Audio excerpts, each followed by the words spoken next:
ಮಾತು ಹೇಳ್ತೇನೆ, ನಮ್ಮ ಪಕ್ಷದಲ್ಲಿದ್ದಾಗ ನನ್ನ ತಾಯಿಯ ಕೈ ಅನ್ನ ತಿಂದು ಬೆಳೆದಿದ್ದೀರಿ. ಆ ತಾಯಿ ನೋವೇನು ಅನ್ನೋದು ಗೊತ್ತಿದೆ ನನಗೆ.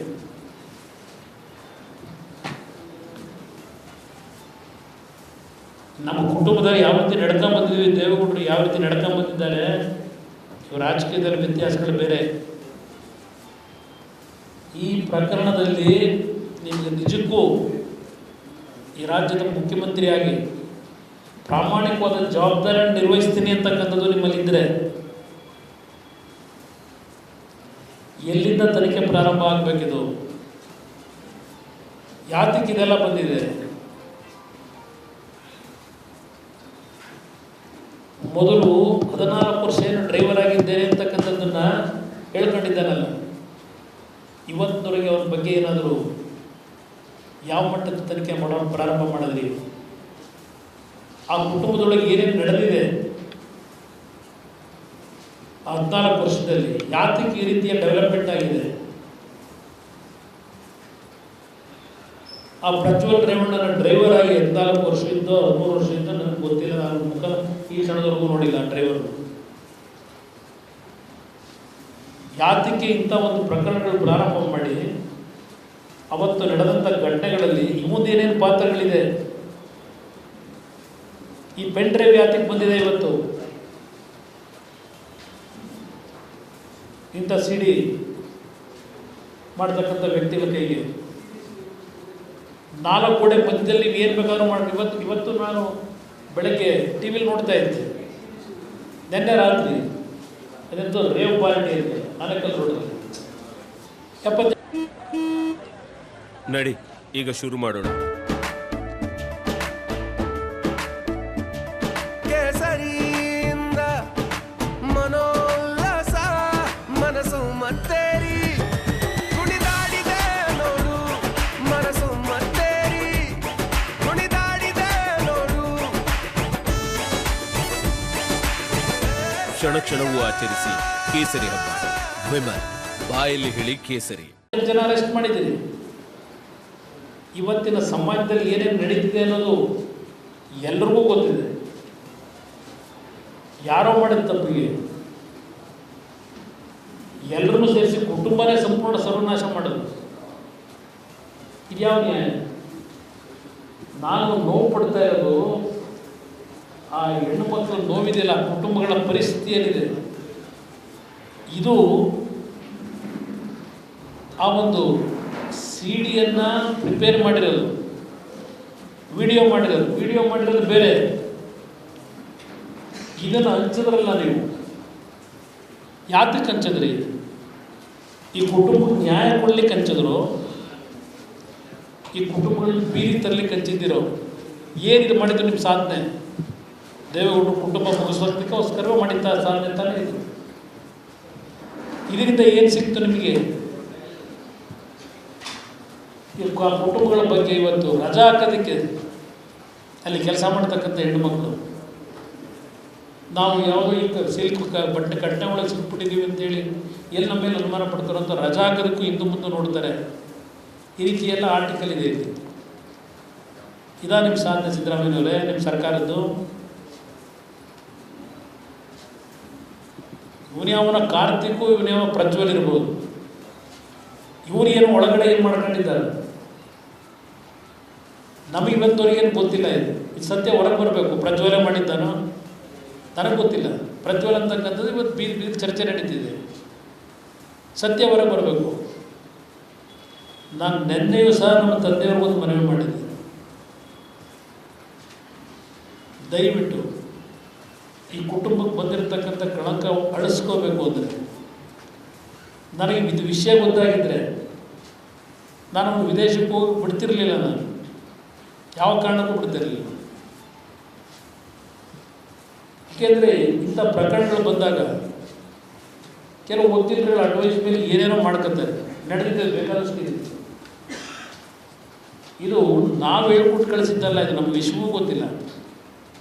ನಾನು ಈಗ ಹಳೆ ಪತ್ರಿಕೆಗಳನ್ನು ನೋಡ್ತಾ ಇದ್ದಾಗ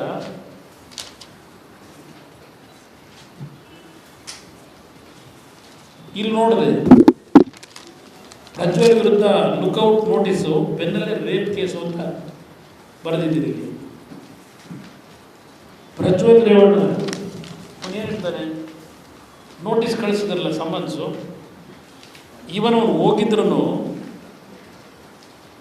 ಇದು ಪ್ರಜ್ವಲ್ ಒಂದು ವಾರ ಏನೋ ಟೈಮ್ ಕೇಳಿದ ಅಂತೇಳಿ ಬರ್ಕೊಂಡಿದ್ದೀರಿ. ಅದಕ್ಕೆ SIT ನಕಾರ ಅಂತ ಇದೆ. ಒಂದು ವಾರ ಟೈಮ್ ಕೊಟ್ಟು ಬರಲಿಕ್ಕೆ ಒಂದು ಅವಕಾಶ ಕೊಡ್ಬೋದಾಗಿತ್ತಲ್ಲ. ನಾನು ಹಳೆ ಪೇಪರ್ಗಳಲ್ಲಿ ಪ್ರೆಸ್ ಮೀಟ್ ಮಾಡೋದಕ್ಕೆ ಯಾರು ಏನು ಹೇಳಿದ್ದಾರೆ ಅದನ್ನು ನೋಡೋದಕ್ಕೋಸ್ಕರ ತೆಗೆದೇ ಇವತ್ತು ಕಳೆದ 20 ದಿವಸದ ಪೇಪರ್ 21ನೇ ತಾರೀಕು ಎಲ್ಲ ಬಟ್ಲ ತರಕ್ಕೆ ಹೋಗಿಲ್ಲ. ವಿಧಾನಸೌಧದಲ್ಲಿ ಮಾತಾಡೋಣ ಬನ್ನಿ ಅಂತವ್ರಲ್ಲ, ಅದಕ್ಕೋಸ್ಕರ ಎಲ್ಲ ಹಳೆಯ ಕಡಗಳಲ್ಲಿ ಇಟ್ಕೊಂಡಿದ್ವಿ ಏನೇನು ನಡೆದಿದೆ ಅಂತ. ಇಲ್ಲಿ ನಾನು ನಿನ್ನೆ ದಿನ ಒಂದು ಮಾತು ಹೇಳಿದೆ, ತಪ್ಪು ತಿಳ್ಕೊಬೇಡಿ. ಅದು ಗೊತ್ತಿದೆ ನನಗೆ ಇವೆಲ್ಲ ಏನಿದೆ ಟೆಕ್ನಿಕಲ್ ಅಂತೇಳಿ. ಇವತ್ತು ಈ ರಾಜ್ಯದಲ್ಲಿ ಏನು ಒಂದು ಘಟನೆ ಅತ್ಯಂತ ದಾರುಣವಾಗಿರತಕ್ಕಂಥ ಘಟನೆ, ಇದಕ್ಕೆ ಸತ್ಯ ಹೊರಗೆ ಬರಲೇಬೇಕು. ಯಾರು ತಪ್ಪು ಮಾಡಿದ್ರು ಶಿಕ್ಷೆ ಆಗಲೇಬೇಕು. ಆ ಹಿನ್ನೆಲೆಯಲ್ಲಿ ನಮ್ಮ ತಂದೆಯವರು ನಿನ್ನೆ ಒಂದು ಮಾತು, ಅವ್ರ ನೋವನ್ನು ಏನು ನೋಡ್ತಾ ಇದ್ದೇನೆ, ನಾವು ಬಹುಶಃ ಮಾಧ್ಯಮ ಸ್ನೇಹಿತರು ನೋಡ್ತಾ ಇದ್ದೇವೆ. ನಾನು ಫ್ರೀ ಆದ ತಕ್ಷಣ ಪದ್ಮನಾಭನಗರಕ್ಕೆ ಹೋಗ್ತಾ ಇದ್ದೇನೆ. ನಾನು ಪದ್ಮನಾಭನಗರಕ್ಕೆ ಹೋಗ್ತಾ ಇರೋದು ಪ್ರಜ್ವಲ್ನ ಯಾವ ರೀತಿ ರಕ್ಷಣೆ ಮಾಡಬೇಕು ಅಂತ ಚರ್ಚೆ ಮಾಡಿ ವಕೀಲರನ್ನ ದೇವೇಗೌಡರು ನಾವು ಕೂತು ಯಾರು ಹಿಡಬೇಕು ಅಂತ ಸಮಾಲೋಚನೆ ಮಾಡಲಿಕ್ಕೆ ಹೋಗಿಲ್ಲ ಇಲ್ಲಿವರೆಗೆ. ನಾನು ಸಿದ್ದರಾಮಯ್ಯನವ್ರು ಹೇಳಿದಾಗಲೇ ಒಂದು ಮಾತು ಹೇಳಿದೆ, ನನಗೆ ಜನ್ಮ ಕೊಟ್ಟಿರೋ ತಂದೆ, ಜನ್ಮ ಕೊಟ್ಟಿರೋ ನನ್ನ ತಾಯಿ ಮನೇಲಿದ್ದಾರೆ. ಅವ್ರ ನೋವೇನಿದೆ ಆ ನೋವಿನಲ್ಲಿ ಏನಾದರೂ ಅವರ ಜೀವಕ್ಕೆ ಅಪಾಯ ಆಗಬಾರ್ದು ಅಂತೇಳಿ ಅವ್ರಿಗೊಂದು ಆತ್ಮಸ್ಥೈರ್ಯ ತುಂಬಲಿಕ್ಕೆ ಪ್ರತಿದಿನ ಏನು ಹೋಗ್ತಾ ಇದ್ದೇನೆ. ಮಾಧ್ಯಮದ ಸ್ನೇಹಿತರು ನನ್ನ ಮನೆ ಮುಂದೆನೋ ಒಂದು ಕ್ಯಾಮ್ರಾ ಇಟ್ಕೊಂಡಿದ್ದೀರಿ. ಬೆಳಗ್ಗೆ 6 ಗಂಟೆ ಬಿಟ್ಟರು ಬೆಳಗ್ಗೆ 6 ಗಂಟೆಯಿಂದ ಒಂದು ಟೀಮ್ ಇಲ್ಲಿದ್ದೀರಿ. ಇನ್ನೊಂದು ಟೀಮ್ ದೇವೇಗೌಡರ ಮನೆ ಮುಂದೆನೋ ಬೆಳಗ್ಗೆ 6 ಗಂಟೆಯಿಂದ ರಾತ್ರಿ 12 ಗಂಟೆ ನಾನು ಅಲ್ಲಿಂದ ಹೊರಡೋವರೆಗೆ ಕೊನೆ ಚಿತ್ರ ತೆಗೆಯೋವರೆಗೂ ಇವೆಲ್ಲೇ ಇದ್ದೀರಿ. ಇದು ಬಿಟ್ಟು ನಾವೇನು ಮಾಡಿಲ್ಲ. ನಿಮಗೆ ಪ್ರತಿನಿತ್ಯ ನಮ್ಮ ಪ್ರತಿನಿತ್ಯ ಓಡಾಟ ನೋಡ್ತಾ ಇದ್ದೀರಿ, ತಾವೇ ಚಿತ್ರೀಕರಿಸಿದ್ದೀರಿ. ನಾನು ನಿನ್ನೆ ದಿನ ನಮ್ಮ ತಂದೆಯವ್ರಿಗೆ ಒಂದು ಮಾತು ಹೇಳಿದ್ದೆ, ನೀವು ಒಂದು ಬಹಿರಂಗವಾಗಿ ಒಂದು ಮನವಿ ಮಾಡಿಬಿಡಿ. ಏಕೆಂದರೆ ಮೊನ್ನೆ ನಮ್ಮ ಮಂಡ್ಯ ಮಂತ್ರಿಗಳು ಹೇಳಿದ್ದಾರೆ, ನಿಮ್ಮ ಜವಾಬ್ದಾರಿ ಇದೆ,